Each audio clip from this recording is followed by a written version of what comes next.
Hi everybody and welcome to Mark Overanalyzes Film. Today I will be discussing 1998's The Big Lebowski, partly because somehow 1998 was actually 25 years ago. Before I begin, a brief reminder that I am available for story coaching and reading and things of that nature at markoveranalyzesstory.com. The Big Lebowski was written and directed by Ethan and Joel Coen. When I was considering this film, there were a couple of thoughts, or really, I guess, reservations in my head about overanalyzing it. One, there's something in how perfectly formed it is that makes it feel a little hermetically sealed or something. It's so tight, it's kind of hard to see an in somehow. Secondly, the Coen brothers are always at least kind of flirting with nihilism, and therefore existentialism, chaos, coincidence, and meaninglessness. And they consistently play down any grand interpretations of this film especially. So, is The Big Lebowski about anything? And can it really be this entertaining and coherent if it isn't? One more thing related to this. This is the second film I've overanalyzed that I would regard as a flat or two-dimensional story. Now, that's not to suggest any kind of lack here. All it means is that rather than the protagonist needing to change themselves, what needs to change is their knowledge of the situation. Another difference then is that, say, in a three-dimensional story, the whole point is that we wonder as an audience if someone can or will change. In a two-dimensional story, we wonder if the protagonist's status quo can maintain or withstand the pressure of the situation or antagonist. This is why two-dimensional stories are so common in TV.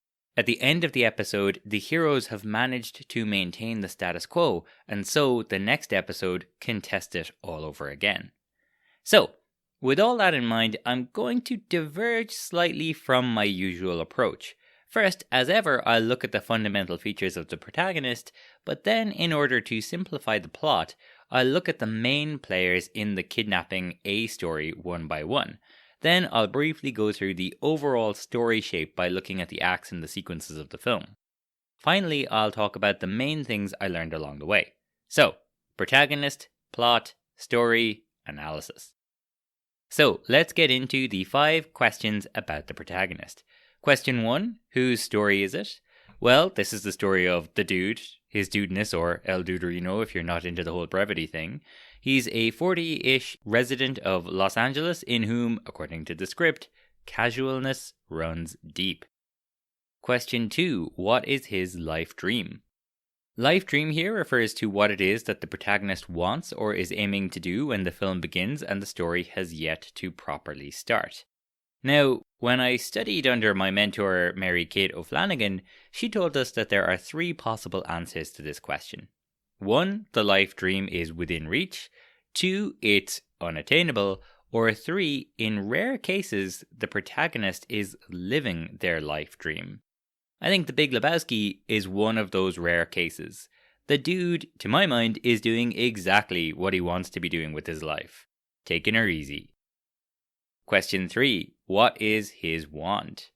Want here is what the character is trying to achieve in Act 2 of the film, from the moment they really begin their journey until the moment they are at their most defeated.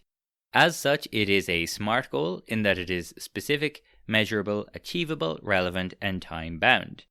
Wants are especially important in two-dimensional stories because they are pretty much the whole point.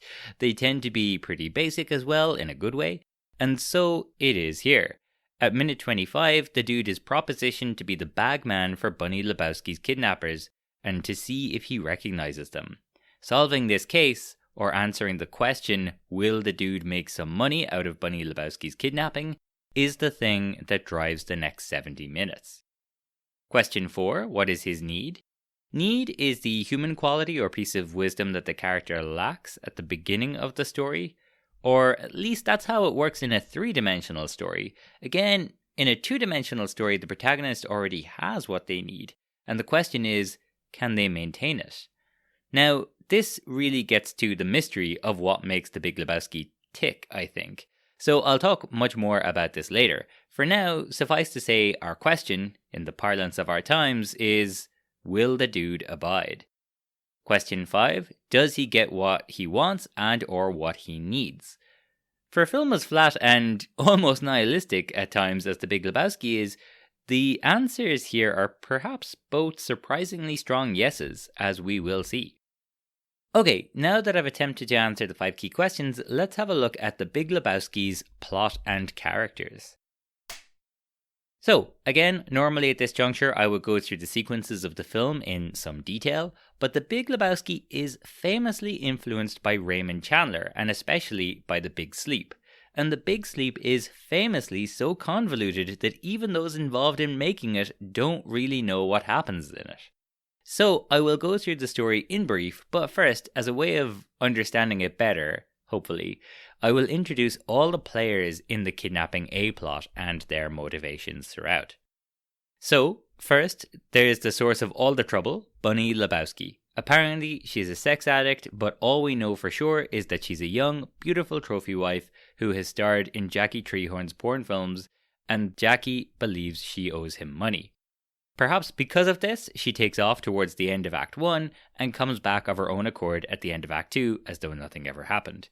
Her disappearance, which ultimately means nothing then, frames the second act.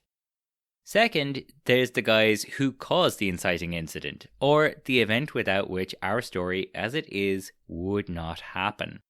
These are publisher, entertainer, political activist, and upstanding beach community member Jackie Treehorn and his incompetent goons. Said goons enjoy soiling furniture, asserting their own non-moronicness, and paraphrasing Julius Caesar's assassin.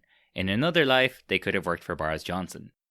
Jackie sends his goons to intimidate the dude, but his classics-loving henchmen mistake our protagonist for a millionaire and thus bring the dude into the main story. Later on, the goons return and they bring the dude to see Jackie when said creative force behind log jamming becomes convinced that the dude might know where Bunny is. He drugs our protagonist while his goons trash the dude's apartment looking for, presumably, either the money or a clue as to where Bunny might be. They find neither, and that's really the end of Jackie's involvement. He's not in it that much. Third, we have the eponymous Big Lebowski himself. Jeffrey Lebowski is a vain man who pretends to be wealthier than he is. He meets the dude when the dude arrives looking for a new rug. Then he brings the dude in at the end of Act 1 when he believes that Bunny has been kidnapped. And he does so to set the dude up. He's taken $1 million from a foundation set up by his dead wife and wants to keep it for himself. So he gives the dude a weighted briefcase with no money in it. So it's worth noting at the end of the film, it does appear that the Big Lebowski, Jeffrey Lebowski, does actually succeed in embezzling the $1 million, at least up to that point. Fourth, we have the nihilists. They believe in nothing but music, fairness, and opportunism.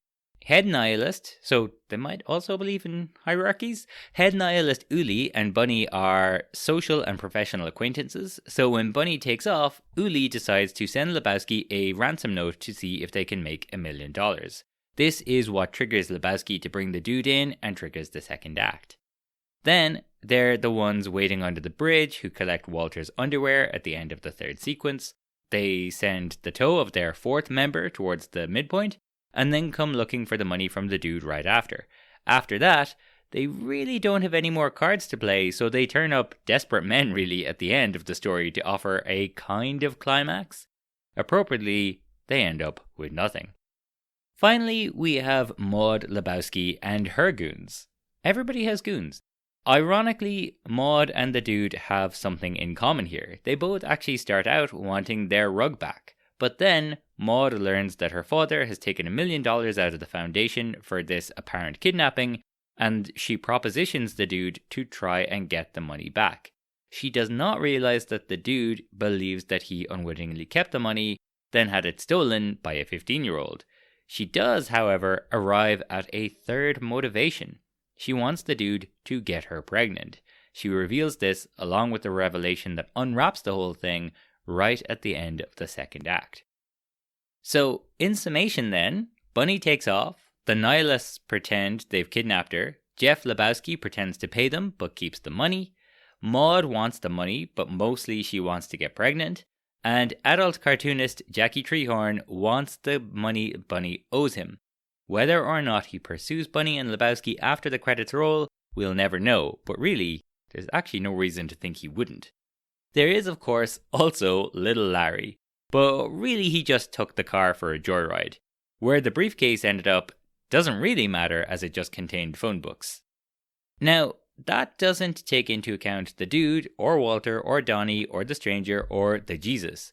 But we'll get to them as I briefly run through the main plot points to show the dude's journey and see if it means, well, anything. So what I'll do now is briefly run through the main acts and sequences of the film. There are traditionally, but not always, 8 sequences in a film. A sequence is a combination of scenes that are tied together by having a single overriding dramatic question or tension. And they tend to be between 10 and 15 minutes in length. A good way to think about it is that every 10 to 15 minutes, the audience should be on some level asking themselves a different dramatic question. Now, as far as I'm concerned, there's probably 10 sequences in The Big Lebowski, but also I think to analyse the story, it's really handier to think of it in terms of a Shakespearean-esque 5 acts, each of which contains 2 sequences. Now, in a 5-act structure, Act 1 and Act 5 function as a traditional Act 1 and Act 3 in a 3-act structure. But whereas in a 3-act structure you'd have one really long Act 2 in the middle, in a 5-act structure you have 3 acts, Act 2, Act 3, and Act 4. Act 1 functions as a regular Act 1 would and introduces the world right up until the dude starts his main adventure at minute 25. Then Act 2 is where the first and easiest attempts are made to solve the problem. This is really, I think, from the moment in minute 25 that the dude is hired until minute 52 when the dude learns that Lebowski has received a tow. Act 3 is then where the dude approaches and then explores a moment of key breakthrough. Said moment bifurcates this act. Act 3 then runs here from the moment in minute 53 where the dude tells Walter about the tow until minute 66 or 67 when the dude finds little Larry's homework in his front seat. Act 4 then is basically where things start to go really wrong. Here, this is from the moment they learn who little Larry is in minute 67 until the dude thinks he's going to get roped into fatherhood and learns where the money actually is at minute 91. This kicks off our 5th act, or a traditional Act 3 in a 3-act structure, and this runs for the last 20 minutes of our film. Now, one of the things I like about this way of analysing is that it's nice and symmetrical. The 5 acts are, in order, 25, 27, 14, 26, and 20 minutes long. So the first 2 acts are 52 minutes long, the last 2 acts are 46 minutes long, and the midpoint comes right in the middle of our middle act. You'll love to see it. Anyways, that's enough fussin'. The first sequence is Life as It Is. So we're introduced to the dude generally being a deadbeat, post-dating by a year, a check for 69 cents. But we very quickly have our inciting incident when Jackie Treehorn's goons attack the wrong Lebowski and pee on his rug. Ever thus the deadbeats, Lebowski? No, don't do that. Not on the rug, man. See what happens, Lebowski? You see what happens? Nobody calls me Lebowski. You got the wrong guy. I'm the dude, man. Your name's Lebowski. Your wife is Bunny. My wife, Bunny?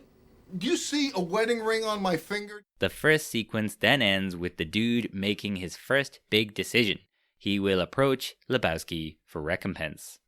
Once Lebowski is less than compelled by the dude's case, he has Lebowski's right-hand man, Brandt, unwittingly help him steal a rug from the mansion. So we have a new tension. Will the dude get in trouble for stealing the rug?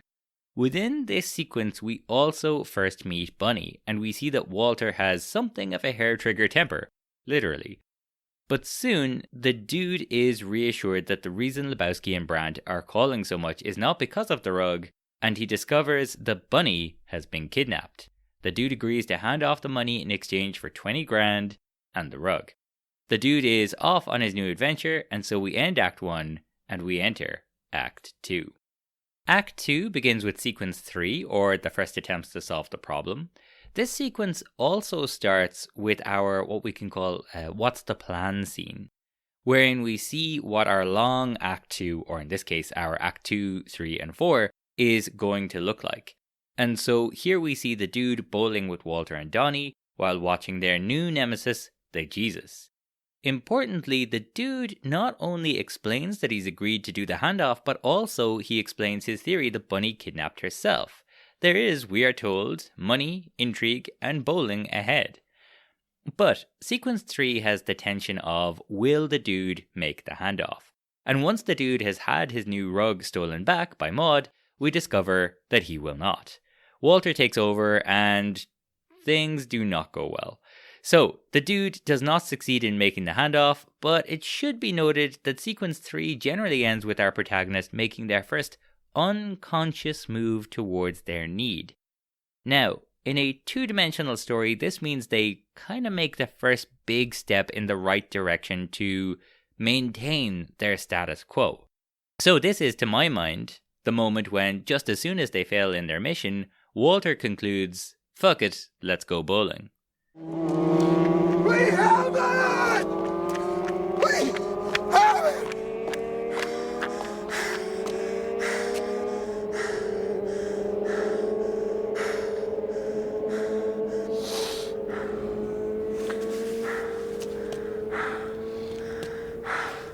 Ah, fuck it, dude. Let's go bowling.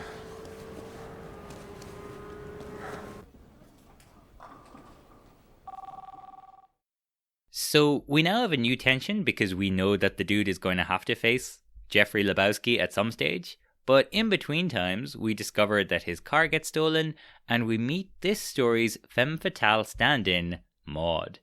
Maud also provides a major step forward for the plot because she tells El Duderino that Bunny works with Uli the Nihilist and Jackie Treehorn.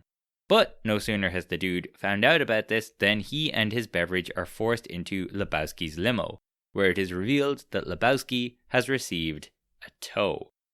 Now, it's worth noting before we move on, it would seem that as far as Mr. Lebowski is concerned, everything is really going according to plan at this stage. Also, this is one of those examples where there's kind of an ironic relationship between different facets in the story. So earlier on, the dude referred to Smokey, maybe squeaking over the line with a toe, to which Walter freaked out. Mr. Lebowski has now said he will not abide another toe. There's loads of these little kind of echoes all through the story. So, with new shit having come to light, his dudeness enters Act 3 and the fifth sequence really needing to find that car and the briefcase therein. Now, things on the surface don't look great, but it's worth slowing down a bit around here because, as is so common around the midpoint, things really do start foreshadowing the ending quite a lot.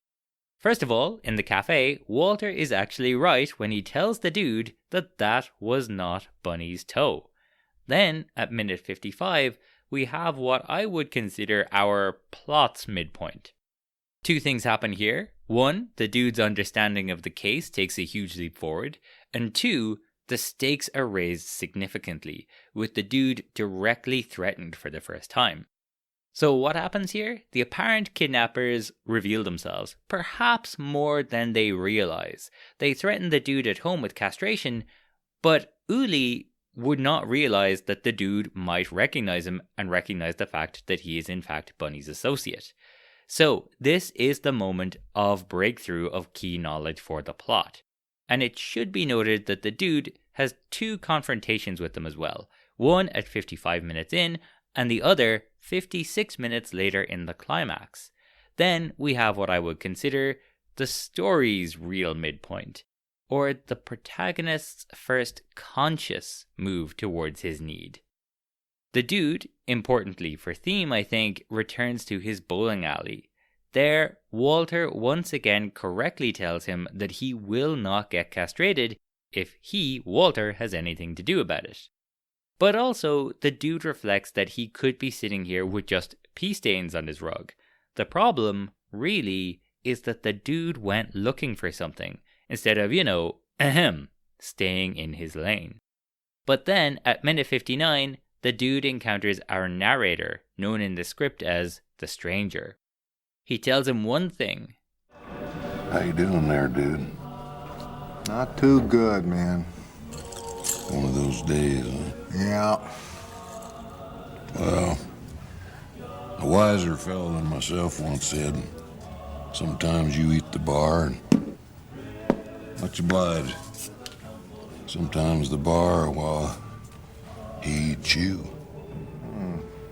That some kind of Eastern thing? Far from it. In other words, there are ups and downs in life, and you have to take the good with the bad and keep going. And that lesson is going to sound awfully familiar at the end of our story.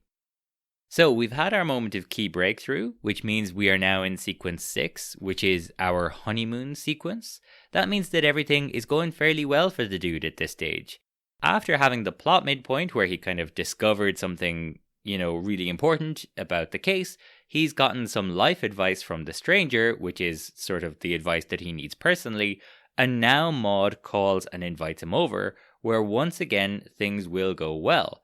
Maud tells old Duder who Uli is and that there's no way he actually kidnapped Bunny.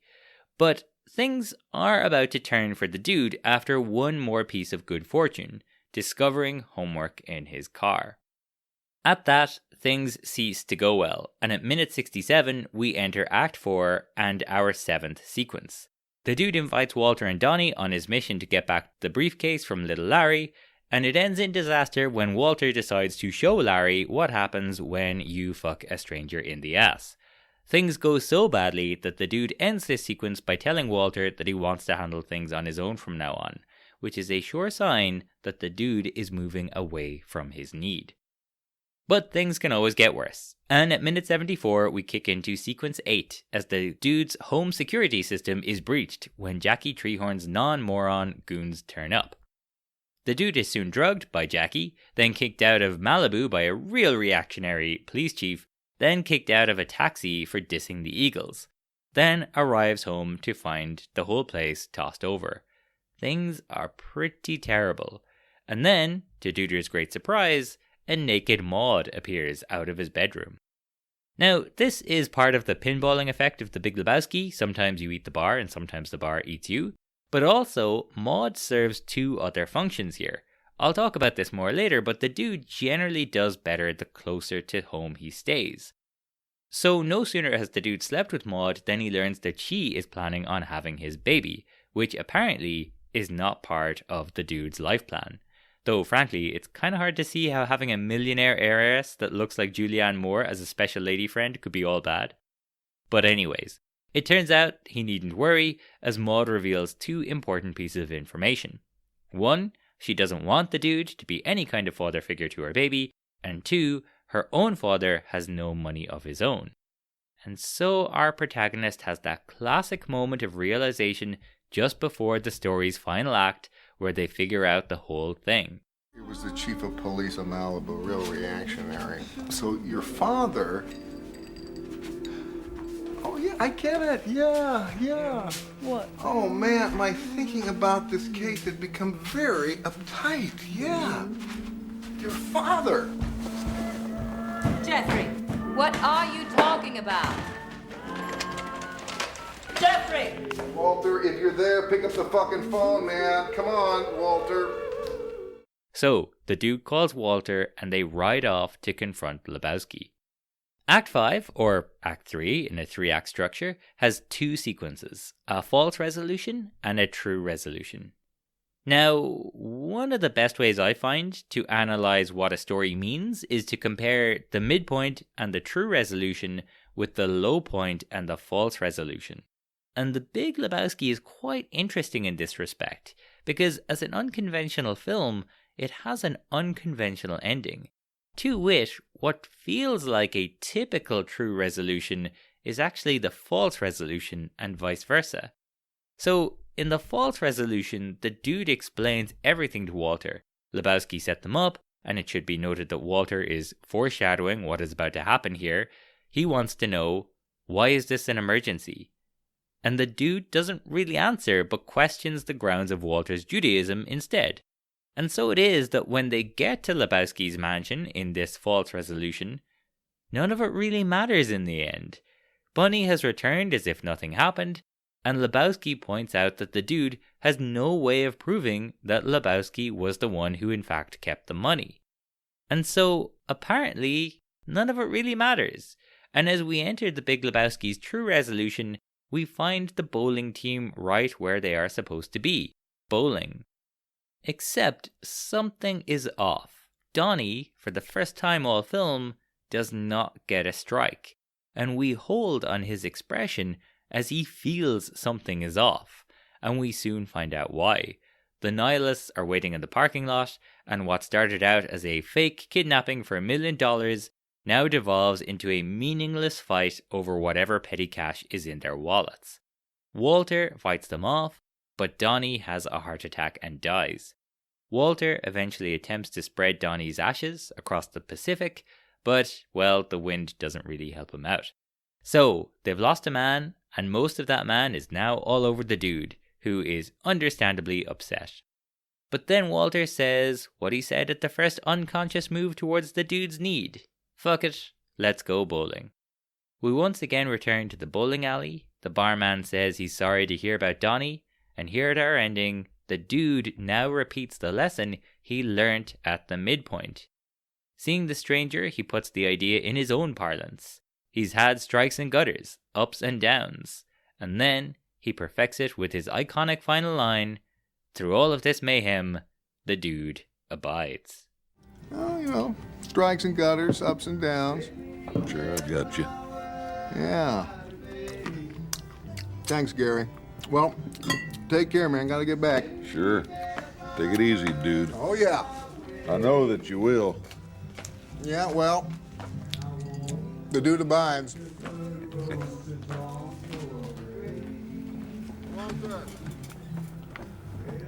The dude abides. So, what to say about the Big Lebowski? There's so much to say, but there are two main things I'd like to look at, and then kind of a side thing. The dude as protagonist, and the meaning or non-meaning of the Big Lebowski. And also, at some stage, I'll talk about the bowling. Being the giant nerd that I am interested in how the dude actually works as a protagonist. The dude is, we are told, in the running for laziest man worldwide. And you would think that a lazy protagonist would be a passive protagonist. And passive protagonists kill a story dead. You just can't have a good story with a passive protagonist. So how does the Big Lebowski stop this from happening? Well, there's a couple of devices employed. First, the Coen brothers have been absolutely clear that they were heavily influenced by the works of Raymond Chandler in creating the Big Lebowski. That's why it was set in LA, and it makes total sense to have the dude's story to have a Chandlerian kind of quality, where the convoluted plot and many interested parties give the story a real momentum of its own. There's a concept in writing called Chandler's Law, which is based on a quote from Raymond Chandler. When in doubt, have a man come through the door with a gun in his hand.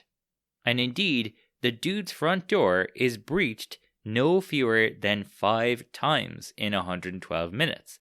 By Jackie's goons at the inciting incident, by Maud and her goons near the end of the third sequence, by the nihilists at the midpoint, again by Jackie's goons at the beginning of the 8th sequence, and finally once again by Maud at the end of the 4th act.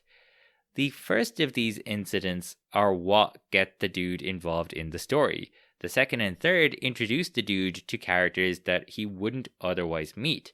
And the last two especially are exemplary of Chandler's Law, as the dude is, pretty much out of ideas as to what to do with himself. If they didn't come walking through the door, nothing would happen. But this is not necessarily enough to drive the dude to really make decisions. So the story has another device for the dude to have to push against. Laid back or unwilling protagonists are quite common, but they pretty much always need a far more aggressive or dynamic partner to push them into action. Harry has Sally, the narrator in Fight Club has Tyler Durden, Amy in Booksmart has Molly, David Huxley in Bringing Up Baby has Susan Vance, and the dude has Walter. Walter is the one who tosses out the ringer suitcase, throwing the dude's life into chaos to boot. Walter's the one who ruined the dude's chances of getting info out of little Larry when he decides to teach the social studies flunking little brat what happens when you fuck a stranger in the ass. Walter is the one who refuses to give the nihilist the change in his pocket, resulting in a brawl and the eventual death of Donnie. With so much pressure applied, the dude then has no choice but to make choices which define both his character and the story. After all, with so much pressure applied, the dude must find a way to abide. Which brings me onto my second point, the meaning or meaninglessness of The Big Lebowski. Protagonists, their choices, and whether they do or don't fundamentally change, define stories. In a three-dimensional story, the focus is on a character who needs to change, whether they can or not. In a two-dimensional story, it's a question of whether or not the protagonist can maintain their status quo against the pressures piled against it. Now, almost all of the Coen brothers movies could be described as morality tales about fools chasing or succumbing to money. Blood Simple, No Country for Old Men, The Lady Killers, A Serious Man, Burn After Reading are just a few examples. But The Big Lebowski and Fargo feel especially closely related in this regard, to my mind. While other Coen brothers films might be closer in tone to The Big Lebowski, like maybe Burn After Reading for example, both this film and Fargo are two-dimensional stories with what feels more like a traditional kind of hero who abides both the chaos and the callousness that surrounds them. And it's perhaps no coincidence that the dude and Marge Gunderson are probably the Coens' most beloved protagonists. In Fargo, Marge is full of love, tenderness, and good manners, just basic human decency, but she also has the resolute fortitude to run up against all of this chaos and callousness and still return home more or less the same as when she had left it. And the dude, in his own way, does something very similar. A sense of chaos and meaninglessness runs throughout The Big Lebowski. The final fight is over maybe $25. The whole plot revolves around a misunderstanding that resolves itself. On top of that, everything kind of feels uprooted, which kind of helps with the sense of meaninglessness. The dude, Walter, and Donnie feel anachronistic, and everyone else feels even more divorced from reality than they do. So much of the dialogue is repeated, and having been removed from its original context, becomes kind of absurd. Further, ideologies are consistently undercut. On one side of the dude's belief spectrum, Jeffrey Lebowski's competition-focused, achievement-based, money-measured Reaganism is shown to be a hollow lie. On the other side, Autobahn's nihilism is shown to be complete bullshit. How can you be a nihilist if you can't get your head around unfairness? Meanwhile, Maud's artistic focus makes her seem cold and indifferent. Whether she's talking about Johnson's coitus, acquaintances claiming to be kidnappers, or underprivileged children, she sounds kinda like a sentient calculator. Finally, the one person presented as actually pure-hearted, the only player of note who is not actually chasing the money, dies for pretty much no reason. And yet, in the face of all this, the dude, wandering around like a tumbleweed that somehow found its way onto the streets of LA, never loses himself. But just before I wrap up, there is one final note I'd like to make on the potential meaning of The Big Lebowski, and it relates to, of course, bowling. The Coen brothers have once again played down any interpretations around the use of bowling in this film. They've said, essentially, that they just found the idea of these guys being bowlers quite funny, whilst bowling also kind of was useful for them in that it was anachronistic, and it provided a useful aesthetic. But there are a few things to note here. One is the fact that these guys are so focused on a sport at all. Sport is kinda by its nature redundant, especially when it's so indoors and so understated in its physical activity. And bowling is a sport that highlights this sort of redundancy more than most because, second, the whole point of The Big Lebowski is that the dude has all of these crazy adventures, but he eventually ends up in the same place. And the whole design of bowling has this kind of circular feel to it. You roll the ball, knock down some pins, the pins line up again, and the ball returns to you. And you are right back where you started, with, hopefully, some points on the board. The smooth, rolling, circular nature of the sport feels like a perfect allegory for the adventure the dude goes on. But thirdly, there is a certain class element to bowling. Now, this might be a stretch, but I know that, for example, Raymond Chandler's stories had an awful lot of class elements in them. And bowling has literal lanes, and you stay within them. Whether this is suggestive that the dude can't step out of his lane without getting kind of beaten back into it, or whether it's more suggestive of the dude succeeding in staying in his lane against the vicissitudes of his adventure, well, that's up for debate. Now, this might be a stretch because I hate interpreting dream sequences in films, so please feel free to take it with a pinch of salt. But from a certain point of view, this idea appears to be reflected in the bowling dream sequences. In the first dream sequence, the dude flies through the sky following Maud until a bowling ball drags him down to the ground, and he becomes imprisoned in one as it rolls along without him being in control. In the second dream sequence, then, he places a bowling ball in Maud's hand, and they roll it together, only for him to find that he is the one being rolled. At the end of the lane, the nihilists await. The dude is the one dealing with the consequences of all of these forces. One way or another, though, the dude is able to maintain a carefree attitude, an enjoyment of the simple things, a loyalty to his friends, and a love of taking it easy.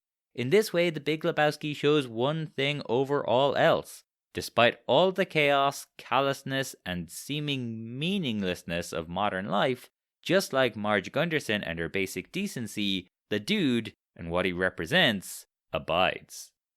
This has been Mark Overanalyzes Film. Next time, I'll be looking at an all-time classic, Unforgiven. If you enjoyed this episode, please like, rate, follow, recommend, and whatever else it is that's good for this kind of thing. A special thanks to Mary Kate O'Flanagan, who taught me everything I know about film, including these methods. Thanks for listening, take care of yourselves, and see you soon.